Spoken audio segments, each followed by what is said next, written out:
김광수의 경제데이트 74회 1부를 시작합니다. 안녕하세요. 저는 길경식입니다. 네, 안녕하세요. 서성민입니다. 네, 김광수입니다. 네, 그리고 오늘 게스트로 오신 장성수입니다. 저희 그 비디오 촬영하고 나서는 초대 손님이 처음인 것 같아요. 그러게요. 어디서 이런 용기를? 어쩌다 와가지고. 네, 연구소 이렇게 점심 때 네. 사장님 뵈러 오신다고 이렇게 연락이 와가지고 제가 그럼 경제데이트도 찍으러 오시는군요. 이렇게 말씀드렸더니 네, 그렇게 얘기하셔가지고 네. 얘기거리 되게 많이 준비해가지고 오셨나 봐요 오늘. 아닙니다. 그냥 앉아 있다가. 그 저희가 이 연구소가 일산에 있는데 사실 어제 일산에서 굉장히 큰 화재가 났었어요. 무슨 그 여기 유류 저장고에서 화재가 불이 난다고 났는데 해서 이게 뭐 방화나 이런 게 아니라 그냥 카메라나 이런 거에 보면 갑자기 그냥 터졌다 그러더라고요. 그래서 아마 이제 추정하기는 유증기가 이렇게 고여 있다가 뭐 열기나 이런 거에 의해서 터진 게 아닌가. 아니 그 폭염 때는 안 터지고. 그러니까요. 선선해지기 시작하니까. 근데 보니까 화재가 꽤 커서 서울에서도 어디서든 연기가 다 보였을 정도로. 아니 유류 저장소면 엄청나죠. 보니까 그런 탱크 로리 그 차들 있잖아요. 그게 한 20, 30대 분? 그 정도가 그냥 소진돼 버렸더라고요. 저기 뭐 차 운전하고 이렇게 가는데 저기 멀리서부터 다 검은 연기 올라오는 게 다 보이더라고요. 그쪽 부분에 이제 하늘도 되게 껌해가지고 걱정 많았는데. 어제가 며칠이었죠? 어제가 6일이요. 어제 10월 7일이죠. 7일인가요? 네. 누구 저기 북한 간다고 환영식을 한 거네. 폭죽소인가요? 폭죽. 이것도 네. 그래서 다행히 뭐 인명 피해나 이런 거는 전혀 없었다고 하더라고요. 이게 뭐 떨어져 있고 하니까. 유류 저장소나 가스 저장소 같은 데는 외딴 곳에다가 최상의 안전 시설을 겸비해서 이렇게 설비를 만드는 거니까. 그 안에 뭐 관리자나 이런 사람들 뭐 피해가 없어서 다행이긴 한데 그런 그 중요 시설들에 문제가 생기면 안 되죠. 그렇죠. 특히 안 그래도 자원도 없는 석유가 귀한 나라에서 요새 기름값 너무 비싸. 너무 비싸요.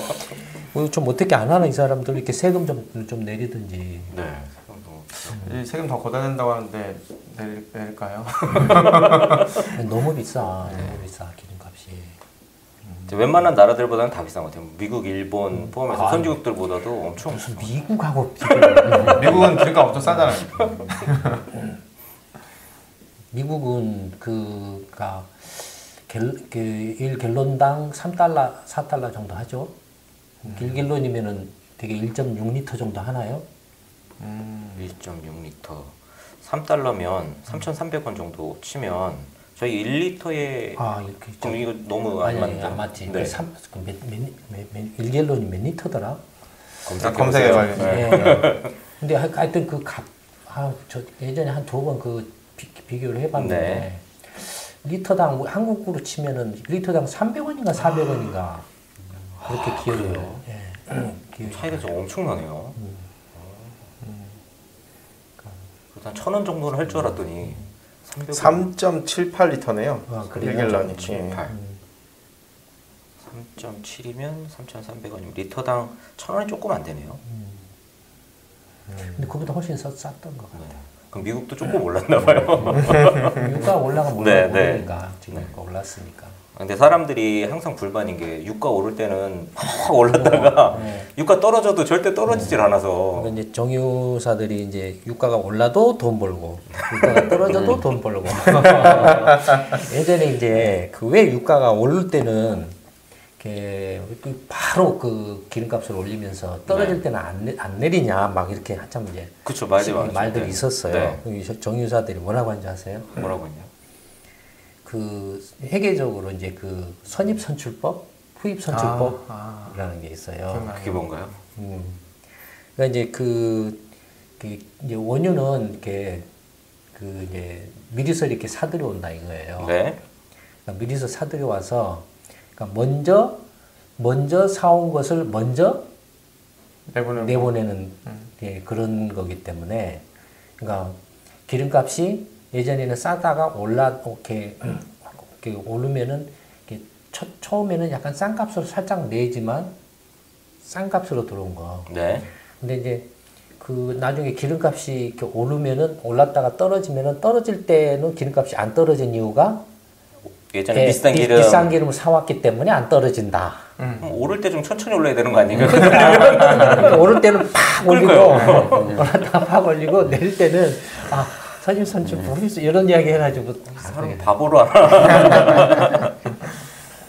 참. 네. 어쨌든 기름값이 좀 빨리 떨어졌으면 좋겠습니다.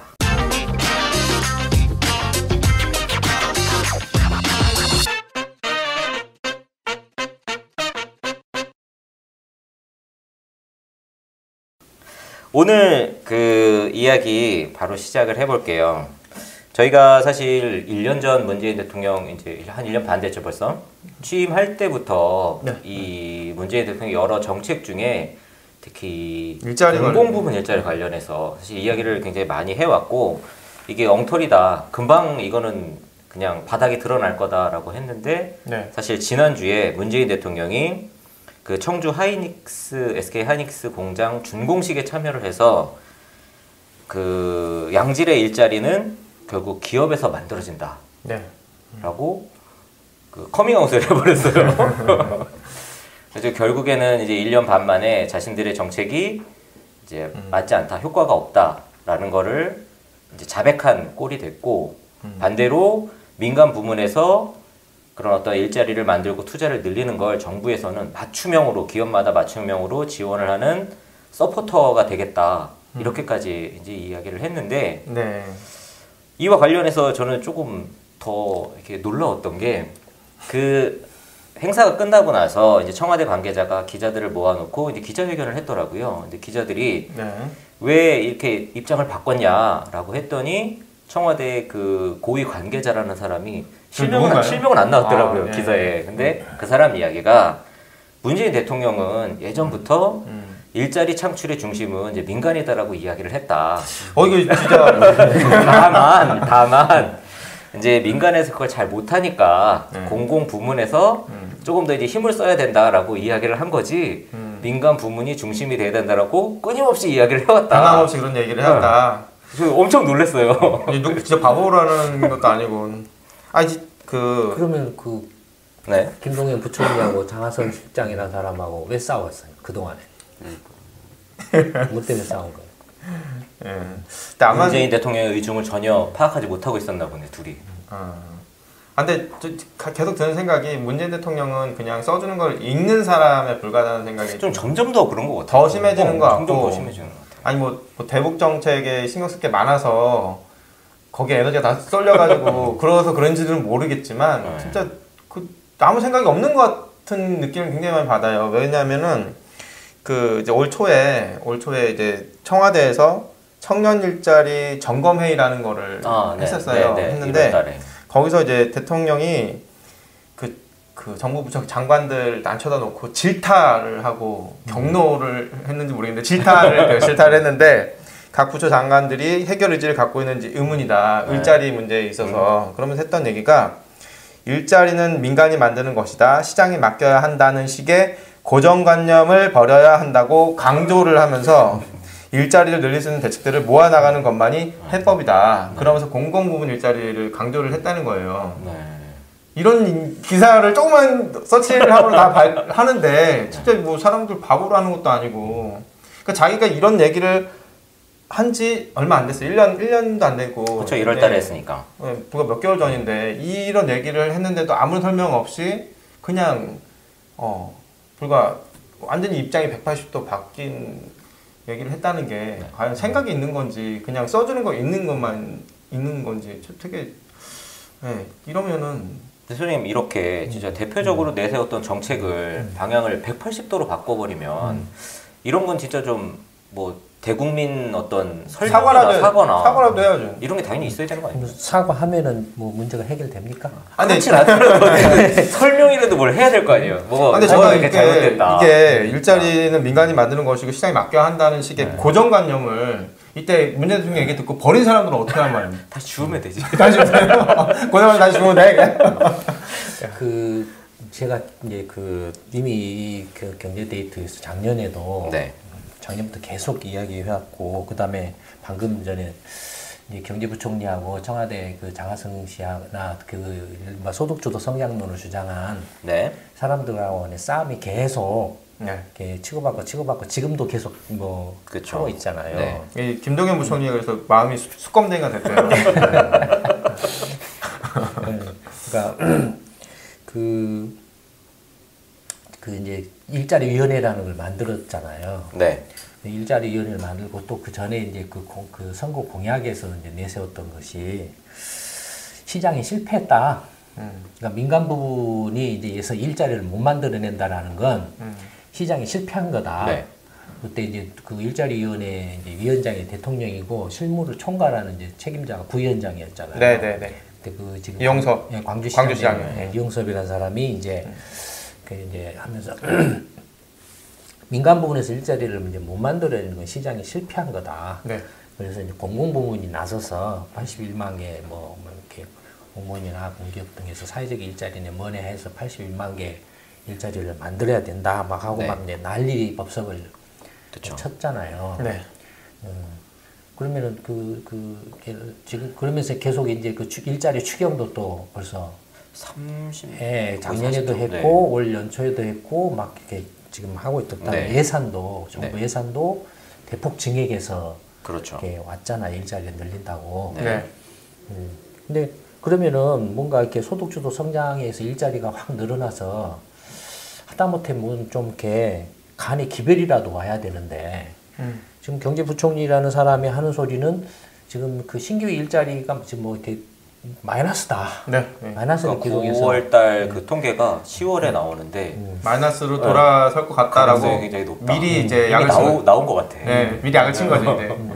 뭐 그런 식의 이야기를 할 정도면 그럼 그 1년 반 동안에 그 일자리 창출 그 공공부문 일자리 늘린다고 해서 쏟아는 돈하고 예산 그 증액한 그 총 예산 그 늘린 거 하고 도대체 그럼 그 돈 다 어디다 썼냐? 빼먹는다. 선생님 진짜 이 40조 가까운 돈이 엄청난 돈이잖아요. 40조뿐만이 아니라 정부 예산 이제 작년에 추경이 11조가 했죠. 11조요, 그다음에 네. 올 초에도 4조, 4조 가까이 정도 네. 했죠. 그다음에 또 그 작년에 올해 예산 편성을 올해 예산을 그 얼마를 470조 70조로 했던가요? 그러니까 작년에 430조 했던가요? 한 40조 정도 확 늘렸죠. 네. 그러니까 그런데다가 또 그 각 예산 안에서도 또 이제 조정을 해서 일자리 늘리는 쪽 예산을 늘리는 네. 걸로 이렇게 한다라고 막 난리를 쳤는데 그럼 도대체 뭘 어떻게 했길래 그냥 차라리 그 돈을 그냥 누구 말 맞다나 그냥 나눠줘도 나눠주는 게 차라리 소득주도 성장 효과가 더 이렇게 있을 정도로 도대체 지금 뭐냐 이거예요. 이게 오해를 불러일으킬 수 있는 비유이긴 한데 사실 이명박 때 4대강 한다고 건설로 막 이렇게 돈을 부었을 때 좀 이렇게 들썩들썩 했었잖아요. 근데 지금은 그거보다도 오히려 더 큰 금액을 썼다라고 하는데 어디로 갔는지를 모르겠어요. 그게 좀 이상한 것 같아요. 하여튼 또 그 이야기하면 이야기 또 옆으로 빠지니까 그건 또 다음 네. 다음 그 주제로 하기로 하고 네. 하여튼 그 이제 문재인 대통령이 저도 오늘 아침에 살짝 그 인터넷을 보니까 네. 그 방금 전에 그 이야기한 거 있잖아요. 네. 뭐 기업이 주도한다? 네, 기업이 좋은 양질의 일자리는 결국 기업에서 나온다. 그럼 불량한 일자리는 공공부문에서. 근데 왜 공공부문에 월급이 더 많죠? 왜 그럴까요? 그럼 불량한 일자리는 왜 월급이 더 많냐 이거. 숨겨진 양질의 일자리 앞에 숨겨진 일자리 그다음에 네. 그리고 그 아침에 그 이제 그 인터넷에서 보니까 기사 중에 어떤 한 기사가 그 문재인 대통령이 지금 결과적으로 일자리 창출에 실패했다. 네. 실패했다. 그래서 거기에 대해서 좀 이렇게 정책 실패인가 뭔가가 있다. 구조적으로 좀 일자리 늘리기가 뭐 어렵다. 지금 일단 그 그 이야기를 보면요. 일자리 양을 늘리는데 이제 성공하지 못하고 있다. 구조적인 어려움에 해법을 찾지 못하고 있다는 비판을 감수하지 그걸 수 봤어요. 없다. 네, 그걸 봤어요. 그러면 네. 저 계속 지금 그 이야기하는 게 네. 선거 대선 때나 총선 때 선거 공약을 만들 때 네. 일자리 창출을 어떻게 해야겠다라는 구체적인 해법이나 대안 생각 없이 그죠. 그냥 막 우리 일자리 뭐 100만 개 만들 거야 이명박처럼 박근혜처럼 우리 일자리 뭐 몇십만 개 만들 거야 막 이렇게 질러댔냐 이거예요. 결과적으로는 지금 그런 것 없이 그냥 질러댔다라는 걸 스스로 지금 드러난 거죠. 시인하는 네. 거잖아요. 그리고 그러면 문재인 정부 출범 1년 때 자기네들 경제정책 평가하면서 일자리를 늘리지는 못했지만 사람 중심 경제 초석을 다지는 한 해였다. 뭘 어떻게 하는 게 사람 중심 경제 초석을 낮은 거예요? 일자리가 지금 줄어들고 이렇게 안 되는데? 그러니까요. 그러니까 지금 앞으로는 이제 경제 체질이 바뀌면서 일자리가 늘어날 것을 기대를 한다고 하면서 이제 이런 얘기를 한 거거든요. 그러니까 이제 지금 이제 자기들은 이제 희생타다 이건가요? 지금은 패러다임이 바뀌면서 이제 희생타를 치고 있다는 거예요. 뭐 그런 희생타를 얘기 발판으로 해서 이제 앞으로 일자리 늘어나야 되는 다음번 정권이 이제 득점을 한다 이거예요? 웃기는 소리네. 그러니까 이게 얘기가 그럴 것 같으면 정권에 대한 성과 평가를 어떻게 해요? 희생타를 치면은. 근데 문재인 정부는 아직까지도 계속 그 얘기하는 것 같아요. 앞에 박근혜 정부가 너무 엉망을 해놔서 이렇다. 그 얘기만 아직도 계속. 거기는 완전히 이제 그 똥볼 플라이를 친 거예요. 그래서 이렇게 그렇게 된 거예요. 아니 그 얘기 나올 때마다 처음에 정권 잡았을 때 그렇게 경제가 어려운 줄 알면은 그때 이렇게 차라리 선언을 하고 앞으로 이렇게 어려졌으니까 앞으로 잘하겠다. 정권 잡았을 때 해야 되는 거 아니에요? 잘하겠다라고 떠든다 한들 백날 지금 잘하겠다라고 했잖아요. 잘하겠다고 했는데 문제는 뭐냐면은 정말로 구체적으로 양질의 일자리를 만들어낼 수 있는 실천적인 대안을 그렇죠. 정책 대안을 이렇게 제대로 준비를 했냐라는 게 문제죠. 그러니까 전혀 그런 것 없이 그냥 마구잡이로 질러대고 마구잡이로 떠들고 그냥 선거 때 그냥 무조건 수단과 방법을 가리지 않고 이기기 위해서 막 던져놓고 나서 이제 일자리 창출 뭘 어떻게 해야 돼? 그래 관료를 장관 시켜가지고 네가 알아서 책임지고 해봐. 그렇게 이제 했더니 이제 관료를 하나 앉혀놓고 네가 알아서 부총리 시켜줄 테니까 네가 알아서 책임지고 잘 해봐. 했더니 얘가 또 할 수 있는 게 뭐가 있어요. 얘는 관료는 하는 것은 결국 돈 쏟아붓는 것밖에 없잖아요. 그렇죠. 그래서 일자리 있는데 예산이 부족합니다. 그래서 추경 편성해 주세요. 여야 국회에서 추경을 편성 안 해주니 일자리를 못 만들어냅니다. 돈 타령을 하는 거예요. 예산 증액을 확 늘려주세요. 내년도 예산 확 늘려주세요. 또 올해 또 일자리 추경 좀 이렇게 상황이 안 좋아졌으니 해주세요. 이런 돈 타령만 한다. 그러니까 관료도 아무런 대안이 없는 거예요. 대안이 있었으면은 DJ 때 해결을 했죠. 아니면 YS 때도 해결했죠. 하다못해 노무현 정부 때도 관료들이 다 그 사람이 그 사람이었으니까 해결했을 거 아니에요. 하다못해 또 이명박 때도 해결했을 거 아니에요. 박근혜 때도 해결됐을 거 아니에요. 근데 그때까지만 해도 관료들이 나쁜 마음에 꿍 하고 안 하고 있다가 문재인 정권 와가지고 이 정권은 정말 마음에 맞는 정권이야. 내가 제대로 된 일자리 만드는 정책을 해야 돼. 이렇게 했냐 이거예요.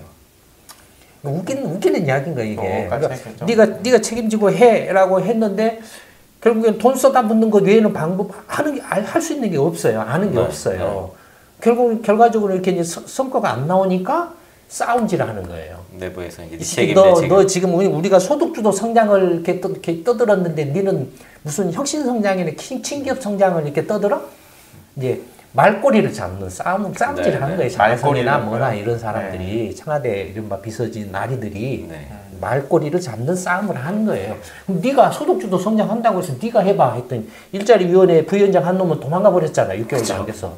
도망가 버리고 대통령이 이제 올 초에 성질 나가지고 아까 말한 것처럼 내가 직접 챙길 거야. 근데 작년 취임할 때도 자기가 직접 챙긴다고 해서 일자리는 직접 챙기겠다. 위원장을 했잖아요. 상황판도 만들고. 예.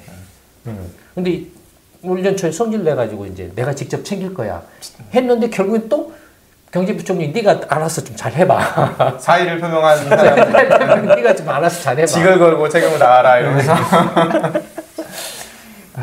진짜 그러니까 구체적으로 어떻게 이렇게 해야만 양질의 일자리를 만들 수 있는지에 대한 그 정책 역량에 대한 능력이 없는 거예요. 네. 없다 보니까 이제 결국에는 내나 이명박이나 박근혜나 문재인이나 아니면 그전에 노무현 정부나 DJ 정부나 똑같이 그냥 관료들한테 이제 이렇게 네가 알아서 해. 막 이제 여론이 안 좋아지고 뭐 나가두면은 네가 알아서 해. 해놓고 어떻게 하냐면 이제 네가 책임을 져 하고 이제 장관을 교체를 한다 이거야. 장관을 교체를 한다 이거야. 그러면 완전히 네가 책임을 져. 희생양이네요, 그러면. 그런 거예요. 그런 거예요. 이번에도 이제 그 얘기 나오는 것 같아요. 일자리 관련해서 경제부총리가 책임져야 되는 거 아니냐. 그러니까 경제부총리라는 사람이 이제 작년에 이렇게 자기가 마치 영웅처럼 혜성처럼 내가 고졸 출신으로 네. 해가지고 네. 그 문재인 지지자들이 이른바 문바들이죠. 막 저하고 우리 연구소 공격해대면서 저런 영웅이 나타나서 경제 문제를 한 방에 해결해 줄 거야 막 하고 그쵸. 했잖아요. 네. 저희한테 막 초치지 말라고. 그 소득주도 성장. 내가 그런 인간들을 잘 아는데 어떤 걸 잘 아는데 그렇게 공격을 해댔다가 네. 결과적으로는 뭡니까 지지율이 그냥 팍 그쵸. 깨져버렸잖아요. 그러니까 이 사람은 어차피 이제 해먹을 만큼 해먹었다 이거예요. 그래서 이명박 때나 박근혜 때나 아니면 노무현 정부 때도 장관 교체가 1년 오래 가는 거예요. 장관이. 네. 1년 반 가면 진짜 장수한 거예요. 장수했네요. 예, 그 다음에 능력자리, 2년을 넘어가면 이거 이제 왼팔, 오른팔 실세예요. 자르고 싶어도 못 자르는 그런 사람이에요. 아니면은 다른 자리로 바꿔주거나. 예, 그렇게 하든지. 그러니까 그런 정도. 대부분이 이렇게 그러니까 그 장관들, 강요들 이렇게 그 수명이 굉장히 짧아요. 생각을 해보세요. 1년짜리 장관이 할 수 있는 게 뭐가 있어요? 그냥 행사 다니면서 사진 찍고 결제 서류에 그러니까 사인하고. 이제 가문의 영광으로 족보에 올라가고 그렇죠. 이제 스펙 잠깐 쌓기. 물러나면은 네. 이제 이렇게 출마 자리가 보장되든지 아니면은 이제 어디 대기업이나 가서 이제 고문이나 뭐 하면서 이제 노후 생활 따뜻하게 이제 해외 가서 따뜻한 나라 가서 네. 편안하게 지낸다 이거예요. 그게 보장이 된다라는 거예요. 그게 이거 웃기는 거죠 이게.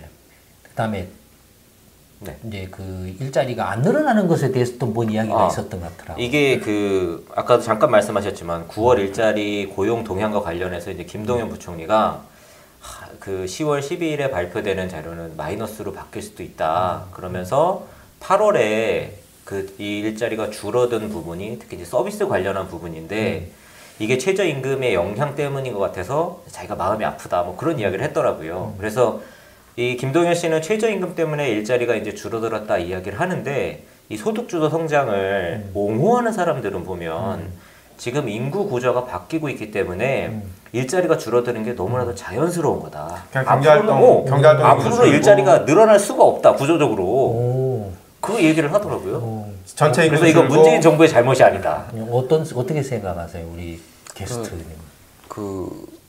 저는 자동화 그런 쪽에서 근무를 하는데요.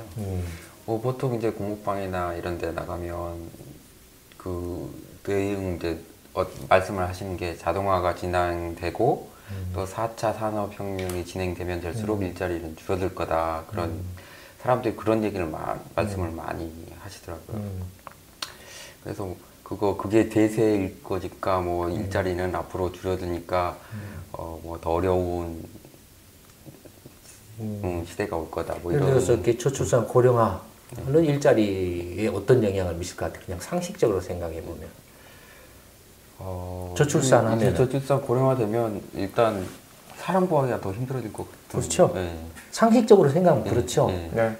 그러니까 저출산이니까 사람이 줄어들죠. 일할 사람이. 고령화는 은퇴를 이제 왕창 하니까 더 줄어들죠. 일할 사람이 없어서 난리가 나야 되죠. 네. 그런 나라 하나 있죠 지금. 일본. 일본이죠. 네. 이게 지금 방금 말한 네.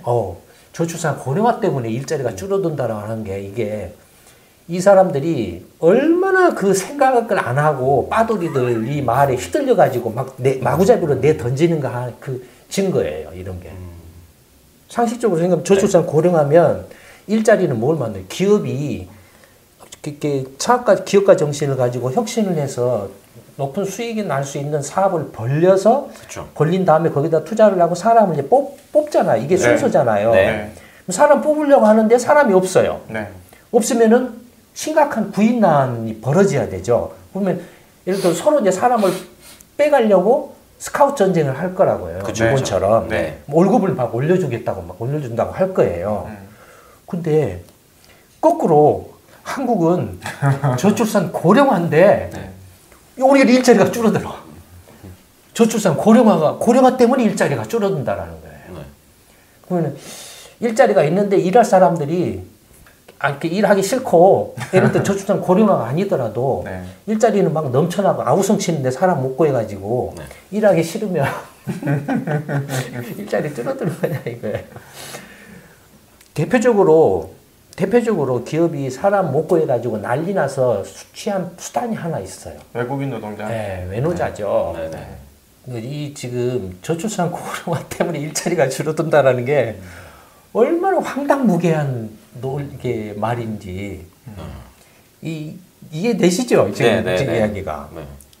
그러니까 웃기는 이야기예요, 정말. 그런데 이런 것들이 이렇게 스스럼 없이 이렇게 이른바 그 일자리가 늘어나지 않는 것에 대한 반론으로 나온다라는 게 집권당에서, 집권정부에서 너무 어처구니가 없어요. 그러니까 너무 인터넷이나 SNS나 뭐 이런 데 보면 엉망진창이고 엉터리 막 개판인 것들이 너무 많아요. 네. 그러니까 조금만 생각해 보면은 이게 황당무계한 이야기인데, 그러니까 그런 황당무계한 이야기를 스스럼 없이 탁 받아들여 가지고 마치 저출산 고령화 때문에 일자리가 줄어들 수밖에 없다. 지금 기업에서는 일자리가 넘쳐나가지고 사람 못 구해가지고 난리인데 저출산 고령화 때문에 일자리가 줄어들 수밖에 없다. 라고 이렇게 말한다라는 게 그럼 월급이라도 올라가야지.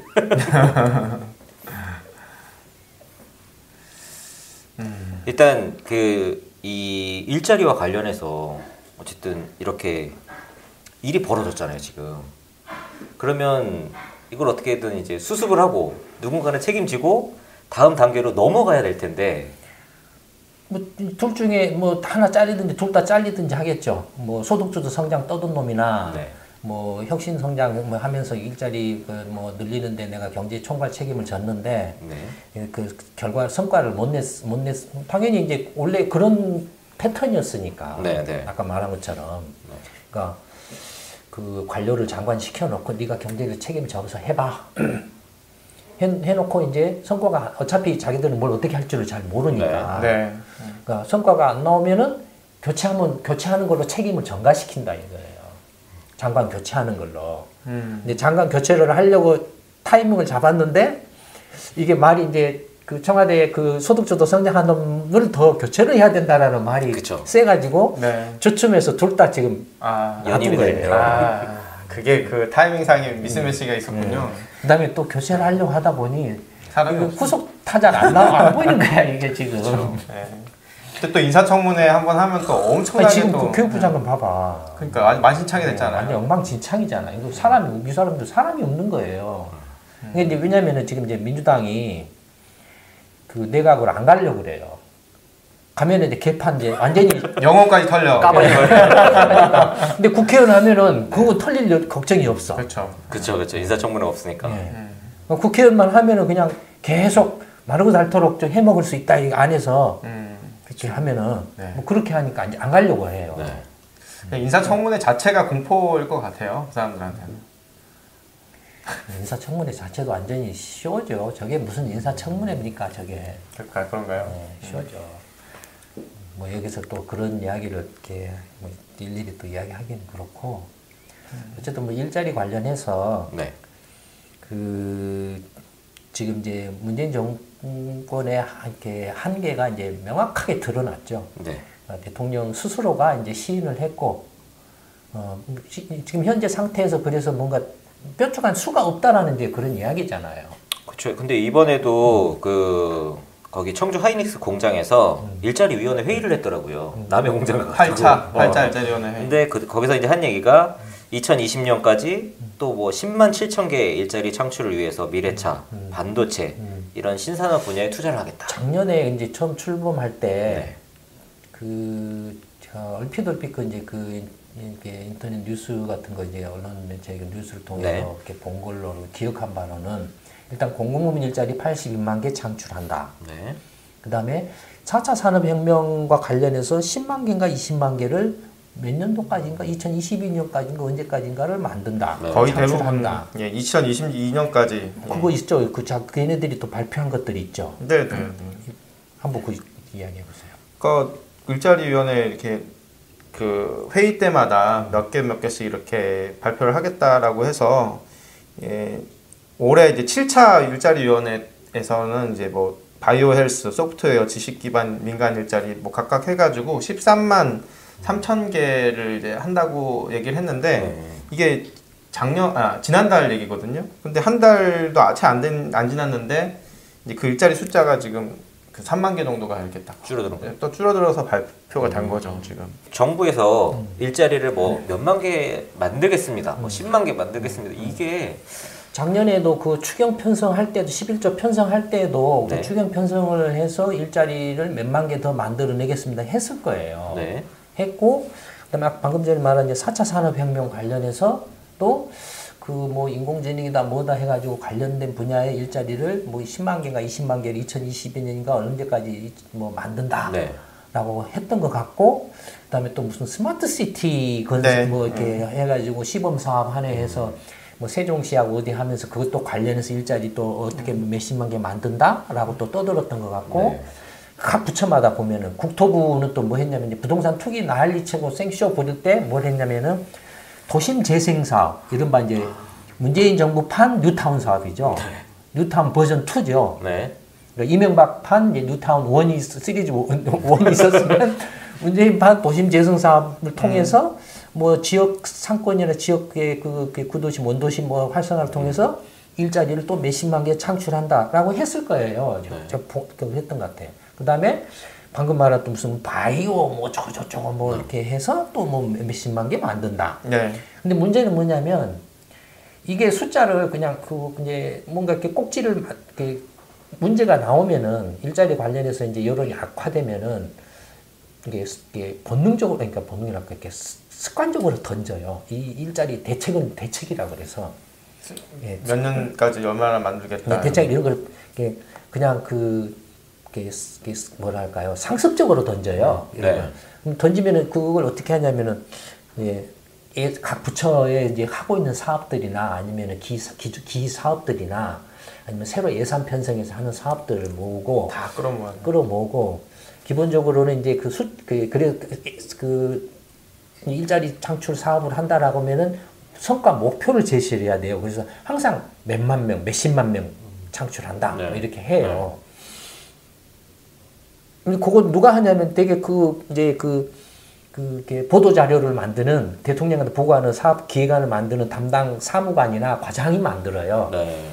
과장이 만들어서 이렇게 안에서 이제 사무관이 이렇게 하면 사무관이 뭘 알아요? 각 부처에서 이제 취합을 해요. 네. 뭐 그 해당 부처는 또 어떻게 하냐면은 관련 이제 사업 관련한 그 해당 업계나 기업 대기업한테 이걸 하는데 얼마나 일자리 좀 이렇게 만들 수 있을 것 같습니까? 하고 이렇게 의견을 되게 업계에 물어봐요. 네. 그럼 업계 이제 실무자가 대리나 이런 사람이 대충 해서 줘요. 대충 해서 줘요. 그냥 맞춰서. 네. 그리고 사무관이 취합해가지고 이게 숫자를 또 조정해. 너무 크면 또 안 되고, 너무 작으면 안 되고. 또 위에 이제 과장한테 가면은 과장이 또 숫자를 조정을 해요. 또 국장한테 가면 국장이 또 이렇게 가감을 해요. 그런 식으로 이렇게. 되게 이제 그 숫자가 좋아하는 숫자가 있어요. 8만 개, 10만 개 있어요, 숫자가. 좋아하는 숫자가. 그러니까 되게 나온 거 보면 되게 그런 숫자예요. 근데 거의 의미 없는 숫자네요, 그냥. 완전히 그냥 쇼죠. 그러니까 밑빠진 독에 그냥 돈 붓게 하는 거죠. 결과적으로. 결국에는 관련 업계 기업들한테 일자리가 얼마나 늘어날 것인지 물어보니까. 현실은 이미 지금 이제 조선이나 해운업 같은 것은 이제 뭐 하고 그래서 뭐 해양진흥공사 세워서 네, 일자리 네. 뭐 또 뭐 8만 개인가 5만 개인가 뭐 또 만든다고? 매년 3,000명씩 예, 웃기는 늘어난다고 하여튼 이런 생쇼를 하는 거예요. 이런 식으로. 아니 기존에 있는 것들이 지금 망해가지고 일자리가 없어지고 있는데. 그러니까요. 한진해운도 망했는데. 무슨 그 협회 단체나 마찬가지 공사가. 협회 단체나 그런 걸 만들어가지고 일자리를 8만 개를 만들어내는 거야. 이 기적 같은 이 노벨 경제학상을 10개를 줘도 모자랄 해법이야, 이런 것들이. 이런 황당무계한 것들을 가지고 이렇게. 근데 지금 실제로는 뭐 중국이 이제 반도체 개발해서 이제 삼성전자도 뭐 앞을 이제 장담을 할 수가 없네.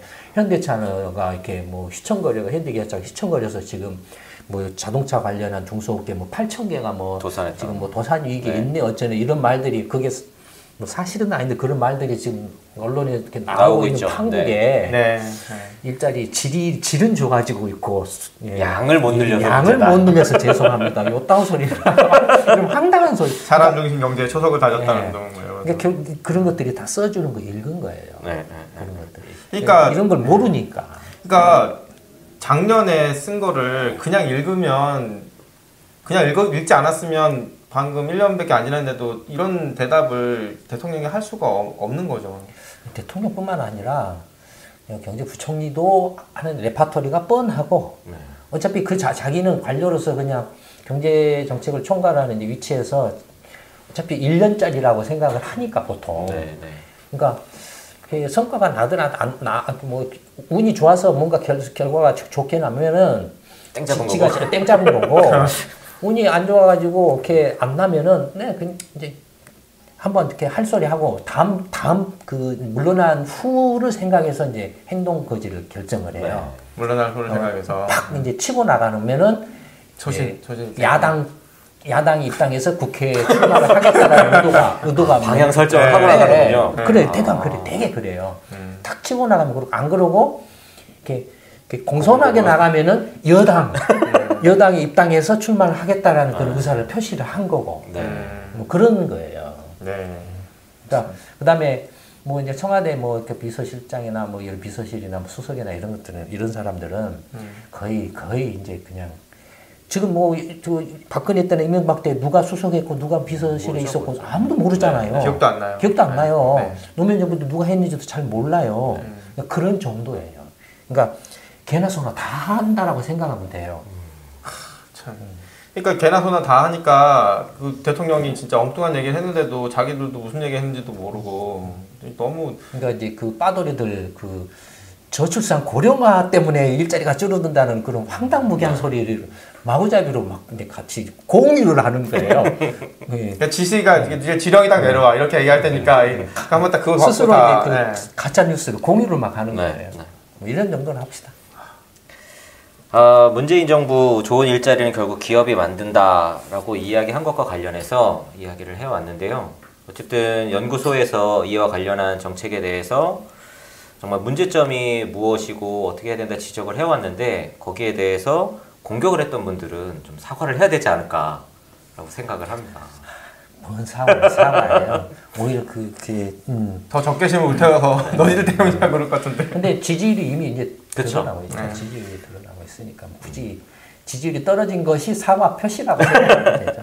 그리고 이 일자리와 관련해서 그럼 정부가 무엇을 해야 되는가 궁금해하실 분들이 굉장히 많으실 텐데 요 이야기의 맛보기는 정책 아카데미에 와서 강연을 들어보시면 아 대충 이런 느낌이구나 이런 방향이구나 하는 감을 잡으실 수 있을 테니까 정책 아카데미에 감을 제대로 느끼려면 1주차부터 적어도 8주차까지는 쫙 들어야지 그 감이 제대로 오거든요. 꼭 한번 와서 들어보시면 좋을 것 같습니다. 김광수의 경제데이트 74회 1부는 여기서 마치도록 하겠습니다. 감사합니다. 네, 감사합니다.